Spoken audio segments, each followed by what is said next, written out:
Alhamdulillahi Rabbil Alamin. Assalatu wassalamu ala nabiyyina wa habibina Muhammadin wa ala alihi wa ashabihi wa man sara ala nahjihi wa istanna bisunnatihi ila yaumiddin.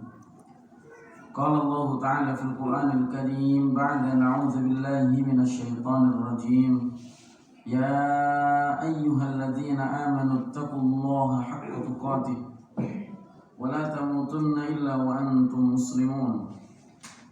Ya ayyuhalladzina amanu taqullaha wa qulu qawlan sadida yuslih lakum a'malakum wa yaghfir lakum dhunubakum wa man yuti'illaha wa rasulahu faqad faza fawzan 'azima.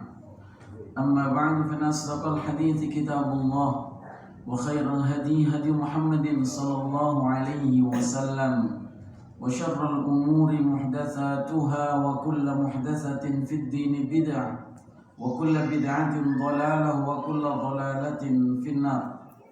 Alhamdulillah, kita kembali bersyukur kepada Allah Subhanahu wa taala atas segala nikmat yang Allah Subhanahu wa taala berikan kepada kita, terutama nikmat iman dan nikmat Islam yang masih saja Allah Subhanahu wa taala anugerahkan kepada kita. Semoga dengan nikmat iman dan nikmat Islam tersebut kita merupakan atau dijadikan oleh Allah Subhanahu wa taala sebagai hamba-hamba yang dicintai oleh Allah Subhanahu wa taala. Karena bukti bahwasanya Allah Subhanahu wa taala itu mencintai dan juga meridhai hambanya bukanlah ketika hamba itu diberikan kekayaan oleh Allah, bukanlah ketika hamba itu diberikan jabatan yang tinggi oleh Allah, akan tetapi ketika hamba itu diberikan keimanan dan keislaman oleh Allah Subhanahu wa taala. Oleh karena itu Allah Subhanahu wa taala mengatakan, "Wa may yuridillahu ay yahdiyahu yashrah sadrahu lil Islam."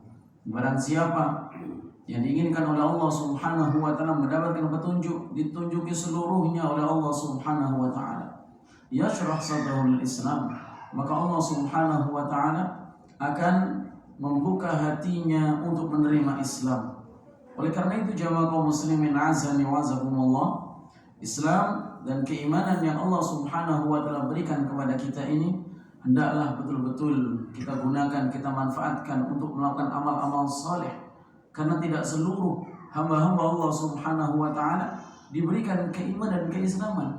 Sedangkan kita yang telah Allah Subhanahu wa taala berikan hidayah, keimanan dan keislaman, kita pun sama perbuatan kita dengan mereka, hanya berpangku tangan saja atau hanya dunia saja yang kita buru, waliyadzubillah. Lihatlah bagaimana sebagian dari para sahabat-sahabat Rasulullah sallallahu alaihi wasallam yang sebelumnya di antara mereka itu banyak sekali orang-orang yang menentang Islam, orang-orang yang memusuhi Allah Subhanahu wa taala, memusuhi Rasulullah sallallahu alaihi wasallam. Akan tetapi ketika Allah Subhanahu wa taala memberikan hidayah kepada mereka, apa yang mereka lakukan? Maka mereka pertaruhkan seluruh apa yang mereka miliki, bukan hanya harta, bahkan jiwa raganya pun mereka pertaruhkan untuk membela agama Allah Subhanahu wa taala. Bagaimana dengan kita yang telah lama diberikan oleh Allah Subhanahu wa taala keislaman, keimanan? Maka kemana keimanan keislaman tersebut? Sedangkan kita sudah banyak mengetahui amalan-amalan yang bisa dilakukan dalam Islam, amalan-amalan yang bisa dikerjakan yang membuahkan kebajikan-kebajikan di sisi Allah Subhanahu wa taala. Namun banyak di antara kita yang menyia-nyiakannya. Oleh karena itu jamaah kaum muslimin azani wa azakumullah, bersyukur kepada Allah Subhanahu wa taala bukan hanya dengan mengucapkan alhamdulillah, tidak. Setelah mengucapkan alhamdulillah itu syukur dengan lafaz. Akan tetapi jamaah kaum muslimin azani wa azakumullah, bentuk syukur kepada Allah Subhanahu wa taala yang telah memberikan nikmat-nikmatnya kepada kita, terutama nikmat iman dan nikmat Islam, adalah kita berbuat untuk Allah Subhanahu wa taala. Kita melakukan amal-amal kebajikan, melakukan perintah-perintahnya dan menjauhi larangan-larangannya. Ini pun bentuk syukur kepada Allah Subhanahu wa taala. Dan kita lupa, dikiranya bersyukur itu hanya cukup mengucapkan alhamdulillah. Tidak. dan bersyukur lebih daripada itu. Maka sudah sejauh mana kita yang telah diberikan oleh Allah Subhanahu wa taala keimanan dan keislaman berbuat untuk Allah Subhanahu wa taala yang telah memberikan hidayah kepada kita. Begitu juga nikmat kesehatan dan kesempatan dan juga nikmat-nikmat yang lainnya, yang itu juga merupakan karunia yang besar dari Allah Subhanahu wa taala. Disebut karunia, disebut anugerah, disebut nikmat jika segala yang diberikan oleh Allah Subhanahu wa taala tersebut bisa semakin mendekatkan diri kita kepada Allah Subhanahu wa taala. Namun sebaliknya, ketika apa-apa yang diberikan oleh Allah Subhanahu wa taala kepada kita justru menjauhkan diri kita daripada Allah Subhanahu wa taala, maka itu bukan karunia, itu bukan anugerah, itu bukan nikmat, tapi justru itu menjadi bencana bagi orang tersebut. Lihatlah jamaah kaum muslimin azani wa azakumullah. Sebagian dari masyarakat kita, terutama kaum muslimin yang ada di bulan ini, subhanallah, Allah Subhanahu wa taala telah memberikan nikmat kemerdekaan kepada warga Indonesia, kepada negara Indonesia, yang seharusnya nikmat kemerdekaan tersebut digunakan untuk sebaik-baiknya dan sebanyak-banyaknya untuk beribadah kepada Allah Subhanahu wa taala. Tapi lihatlah, setiap kali peringatan hari kemerdekaan Indonesia diisi dengan begitu banyak maksiat-maksiat kepada Allah Subhanahu wa taala. Berapa banyak di antara orang-orang yang turun ke jalan yang mereka dengan dalih merayakan hari ulang tahun kemerdekaan Republik Indonesia, namun mereka melupakan hak Allah Subhanahu wa taala yang telah memberikan kemerdekaan ini kepada kita. Seharusnya nikmat aman yang merupakan nikmat yang besar dari Allah Subhanahu wa taala dia gunakan sebaik-baiknya dan sebanyak-banyaknya untuk bersyukur dan melakukan amal-amal kebajikan. Tapi lihatlah, justru banyak di antara kaum muslimin yang mereka mempergunakan nikmat aman itu untuk hal yang sia-sia belaka, bahkan untuk menentang dan menantang Allah Subhanahu wa taala. Dia tidak melihat bagaimana dulu para pejuang-pejuang, para pahlawan-pahlawan yang notabene-nya mayoritas pahlawan dan pejuang yang mempertahankan Indonesia ini adalah rata-rata dari kalangan kaum muslimin yang mereka berjihad melawan penjajah, yang dimana di antara tujuan terbesar dari orang-orang kufar itu menguasai kaum muslimin adalah untuk menghentikan dan menghalangi kaum muslimin untuk beribadah kepada Allah Subhanahu wa taala.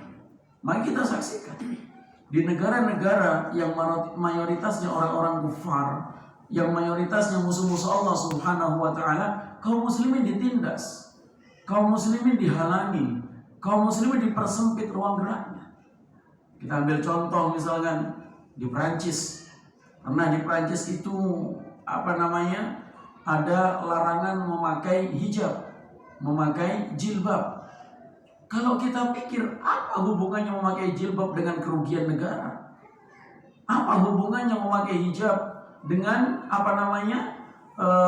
keamanan negara? Tidak ada. Tidak ada yang merugikan negara, tidak ada merugikan keamanan apapun itu. Kenapa mereka melarang? Tak lain dan tak bukan, mereka ingin menumpas kaum muslimin syariat Islam sampai ke akar-akarnya. Bahkan jamaah kaum muslimin azani wa azakumullah, ya, jangankan pakai hijab, untuk mengucapkan salam saja banyak di antara kaum muslimin yang dihalang-halangi. Dan kita di Indonesia diberikan keamanan oleh Allah Subhanahu wa taala, kebebasan oleh Allah Subhanahu wa taala untuk melaksanakan ibadah kepada Allah Subhanahu wa taala. Tapi justru banyak di antara kita yang sedikit sekali beribadah kepada Allah Subhanahu wa taala. Lihatlah bagaimana saudara-saudara kita yang berada di negara-negara mayoritas dikuasai oleh orang kufar. Mereka kesulitan dalam melakukan ibadah kepada Allah Subhanahu wa taala. Namun mereka terus berusaha untuk bisa beribadah kepada Allah Subhanahu wa taala. Bandingkan dengan diri-diri kita yang ingin melakukan apapun di negara kita ini, ibadah kepada Allah Subhanahu wa taala bebas sebebas-bebasnya, aman seaman-amannya, tidak ada seorang pun yang mengganggu. Tapi di balik itu semuanya, kita sangat sedikit sekali untuk beribadah kepada Allah Subhanahu wa Ta'ala.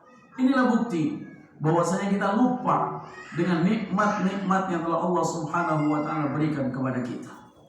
Sehingga jamaah kaum muslimin azani wa azakumullah, Rasulullah sallallahu alaihi wasallam mengajarkan kepada kita suatu doa agar supaya doa ini dibaca berkali-kali, berulang-ulang di setiap kesempatan.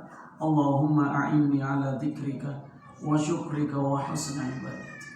Ya Allah, bantulah aku, tolonglah aku untuk senantiasa mengingatmu. Seseorang apabila sudah mengingat Allah Subhanahu wa Ta'ala, berzikir kepada Allah Subhanahu wa Ta'ala, maka dia akan sadar sesadar-sadarnya untuk apa Allah Subhanahu wa Ta'ala menciptakan ini. Jika dia ingat Allah Subhanahu wa Ta'ala, maka orang yang tidak mau beribadah kepada Allah Subhanahu wa Ta'ala, walaupun ibadah itu merupakan ibadah yang sangat ringan, yang sangat remeh, itu bukti dia dilalaikan oleh Allah Subhanahu wa Ta'ala, dilupakan oleh Allah Subhanahu wa Ta'ala. Ala dzikri, kalau orang itu sudah ingat Allah Subhanahu wa Ta'ala, diharapkan dia mau bersyukur atas nikmat-nikmat yang telah Allah Subhanahu wa Ta'ala berikan kepadanya. Karena orang-orang yang bermaksiat kepada Allah Subhanahu wa Ta'ala, hakikatnya orang ini adalah orang yang bodoh, orang-orang yang jahil, yang dimana dia mempergunakan nikmat yang telah Allah Subhanahu wa Ta'ala berikan kepadanya untuk menyakiti dan menzalimi Allah Subhanahu wa Ta'ala. Akan tetapi kezaliman itu sendiri akan kembali pada dirinya, maka dia hakikatnya menzalimi dirinya sendiri. Ini adalah orang jahil. Tidakkah kita pernah bertanya pada diri kita, kenapa Allah Subhanahu wa Ta'ala menghidupkan saya lagi setelah tidur saya? Kenapa Allah Subhanahu wa Ta'ala memberikan makan kepada saya? Kenapa Allah Subhanahu wa Ta'ala memberikan kekuatan kepada saya? Kenapa tangan saya bergerak? Kenapa kaki saya bisa melangkah? Pernahkah kita bertanya seperti itu? Jarang sekali kita menyadarinya. Jarang sekali kita untuk ingat akan nikmat-nikmat yang telah Allah Subhanahu wa Ta'ala berikan kepada kita. Padahal kata Allah Subhanahu wa Ta'ala, fa amma bi ni'mati rabbika fahaddits. Adapun nikmat-nikmat dari Tuhanmu, fahaddits, maka sebut-sebutlah. Seseorang itu kalau sudah menyebut-nyebut sesuatu, biasanya dia ingat. Dia sering menyebut-nyebutnya, baru dia ingat. Lihatlah, ketika ada seseorang yang pernah berjasa kepada kita, pernah berbuat baik kepada kita, yang kita pada waktu itu sangat membutuhkan, kemudian datang seorang yang sangat baik membantu kita dengan membawa sebuah bantuan yang kita terbebaskan dari kesulitan yang ada pada waktu itu, maka insya Allah orang yang dibantu itu akan mengingatnya seumur hidup. Kenapa? Karena telah dibantu oleh orang tersebut. Lah Allah Subhanahu wa Ta'ala, siapa yang lebih baik daripada Allah Subhanahu wa Ta'ala? Dan berkali-kali kita diselamatkan dari musibah, berkali-kali kita diangkat dari kesempitan, berkali-kali kita diberikan nikmat oleh Allah Subhanahu wa Ta'ala. Tapi banyak di antara kita yang lupa akan kebaikan Allah Subhanahu wa Ta'ala. Maka dari itu jamaah kaum muslimin azani wa azakumullah, ketika seseorang membaca doa setelah tidurnya, alhamdulillahilladzi ahyana ba'da ma amatana wa ilaihin nusyur, harusnya dia paham mulai sejak waktu itu. Sejak dia mengucapkan alhamdulillah, segala puji bagi Allah. Kenapa engkau memuji Allah? Ahyana, yang telah menghidupkan kami. Kenapa engkau dihidupkan oleh Allah Subhanahu wa Ta'ala? Untuk apa engkau dihidupkan oleh Allah Subhanahu wa Ta'ala? Kemudian Allah memberikan nikmat kepadamu dalam kehidupan itu untuk apa? Ba'da ma amatana, setelah mematikan kami. Sebelumnya kita di pause sebentar oleh Allah Subhanahu wa Ta'ala, sehingga apa yang terjadi ketika kita tidur tidak dicatat oleh Allah Subhanahu wa Ta'ala. Kita dianggapnya mati. Kenapa? Karena kita tidak berbuat apapun ketika tidurnya. Tidak berbuat apapun. apapun, zikir, enggak ada orang yang tidur zikir, atau sholat misalkan sambil tidur ada, enggak ada, atau baca Al-Quran sambil tidur ada, gelindur iyo, gitu ya, enggak ada, sehingga tidak ada amalan apapun yang dicatat oleh Allah Subhanahu Wa Taala. Alias orang yang tidur ini disamakan seperti orang yang mati. Makanya doa tersebut, Alhamdulillahilladzi ahyana ba'dama amata, setelah mematikan kami. Lah ini berapa banyak orang-orang yang telah dihidupkan oleh Allah Subhanahu Wa Taala, tapi dia masih saja seperti orang mati, tidak berbuat apa-apa, tidak beribadah kepada Allah. Dia gunakan waktu hidupnya yang dihidupkan oleh Allah Subhanahu Wa Taala untuknya hanya untuk hal yang sia-sia saja. Kalau misalkan orang tidur, dia berbuat dosa, tidak ditulis oleh Allah Subhanahu Wa Taala. Misalkan dalam tidurnya dia mimpi berzina, tidak ditulis tuh. Ya, ada 3 golongan yang dimana pena itu diangkat, artinya tidak ditulis dosanya.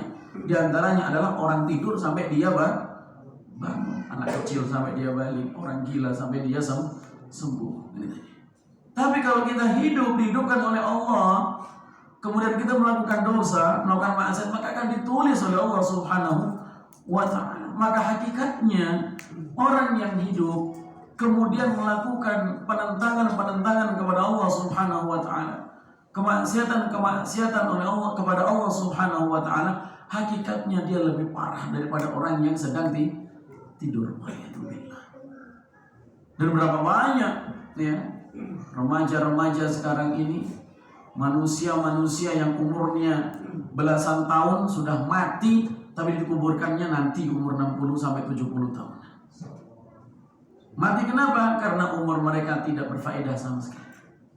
Kehidupan mereka tidak bermanfaat sama sekali. Lihatlah remaja-remaja kita. Lihatlah anak-anak kita yang mereka mengisi hari-harinya, waktu-waktunya hanya untuk amal yang sia-sia belaka.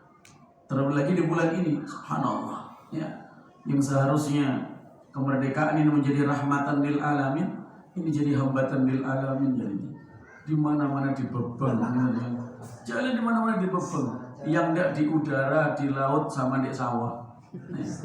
Nah, ada yang dibebeng, ada jalan dibebeng sudah dialihkan, subhanallah. Ya. Maka dari itu jamaah kaum muslimin azza wa jalla, ketika kita bersyukur kepada Allah Subhanahu Wa Taala, mengakui bahwasanya apa yang kita capai, apa yang telah kita dapatkan murni dari Allah Subhanahu Wa Taala, maka akan menjadikan kita semakin butuh kepada Allah Subhanahu Wa Taala, tidak semena-mena. Karena hukum asal orang itu semena-mena kepada Allah Subhanahu Wa Taala karena dia sebelumnya tidak merasa butuh kepada Allah Subhanahu Wa Taala. Dia tidak butuh. Makanya orang kalau tidak butuh itu semena-mena sakarpe dewe, itu orang tidak butuh. Makanya Allah Subhanahu Wa Taala mengatakan, kalla innal insana la yatgha. Sekali-kali tidak, semuanya manusia betul-betul melampaui batas, betul-betul semena-mena, sewenang-wenang, sakarpe dewe. Kapan itu? Ar-ra'ahu istagna, ketika dia melihat ada kemampuan dalam dirinya. Lihatlah bagaimana Qarun ketika Nabi Musa alaihissalam memberikan nasihat kepadanya agar supaya menginfakkan sebagian dari hartanya. Dia mengatakan apa? Wa ma utitu illa min indi. Apa yang aku dapatkan ini, ya, tidaklah aku dapatkan ini, yang aku hasilkan ini, kecuali itu semuanya dari ilmu yang aku miliki. Lihat, dia merasa bahwasanya kekayaannya itu hasil dari jerih payahnya, hasil dari keuletannya, hasil dari kesabarannya, hasil karena kepatengannya, hasil karena kerja kerasnya. Sehingga ketika seorang seperti itu tidak merasa, tidak mengakui bahwasanya semuanya itu dari Allah Subhanahu Wa Taala, maka dia akan semena-mena kepada Allah Subhanahu Wa Taala. Seorang istri kepada suaminya bisa semena-mena. Kenapa? Karena merasa mampu. Seorang istri sudah bisa kerja sendiri, ya, suami ini sakar PDW. Bahkan berapa banyak para suami yang justru menjadi tulang rusuknya istri. Kenapa? Merasa mampu. Aku masih gak mau belanja nih, so boleh belanja dewe mas. Ini merasa mampu. Akhirnya apa? Semena-mena. Seorang anak kepada orang tua semena-mena. Kenapa? Karena merasa mampu. Itulah kenapa Allah Subhanahu wa taala mengatakan, ya, ketika Allah mengatakan wa qadara rabbuka alla ta'budu illa iyyah wa bil walidaini ihsana, dan telah ditetapkan oleh Allah Subhanahu wa taala dan supaya kalian beribadah hanya kepada Allah, tidak menyembah hanya kepada Allah, dan kepada kedua orang tua berbuat baik. Adapun apabila salah satu atau keduanya itu dalam usia renta dan dalam pengasuhanmu, wala taqul lahum uff. Jangan kamu ucapkan kepadanya itu uff. Kenapa manusia atau anak itu mengucapkan kepada orang tuanya? Kenapa? Nah, sampai anak ini mengucapkan atau sampai menghargai orang tuanya. Kenapa? Karena merasa mampu. Karena merasa tidak butuh lagi kepada orang tua. Beda sama anak-anak yang merasa butuh kepada orang tua. Nah, dia ucapkan seperti itu. Makanya sebagian ulama mengatakan ketika orang tua itu sudah berumur, sudah jompo, ya, pada waktu itu anaknya rata-rata dalam masa sukses-suksesnya, dalam masa kuat-kuatnya dalam bisnis, dalam jabatan dan yang lainnya, dia merasa punya gitu. Sedangkan orang tuanya dipandang menyusahkannya. Dia tidak melihat bagaimana dulu orang tuanya menyayanginya, membiayainya. Nggak lihat itu semuanya. Itulah kenapa ketika kita merasa mampu, maka akan ada pada sifat kita itu semena-mena. Begitu juga kepada Allah Subhanahu wa ta'ala. Berapa kali kita semena-mena kepada Allah Subhanahu wa ta'ala? Diperintah gak gelem, dilarang mengabaikan. Ini kan sakar dewe yang seperti ini. Ini semena-mena. Waliyadzubillah. Sudah diatur sama Allah, tidak mau. Diatur sama Rasulullah, tidak mau. Padahal jamaah kaum muslimin azan wa azakumullah, kunci dari kebahagiaan kehidupan seseorang di dunia ini adalah ridho dengan aturan Allah Subhanahu wa ta'ala. Ridho dengan keputusan Allah Subhanahu wa ta'ala. Kenapa kita tidak ridho? Allah Maha tahu, sedangkan kita tidak tahu. Allah Maha penyayang, tidak mungkin akan membenci hamba-hambanya. Allah Maha mengasihi, memberikan kasih sayangnya kepada hamba-hambanya. Allah tidak memiliki sifat zalim, tidak mungkin akan berbuat zalim kepada hamba-hambanya. Kormelo, kalau bahasa umumnya itu melo aku, penak.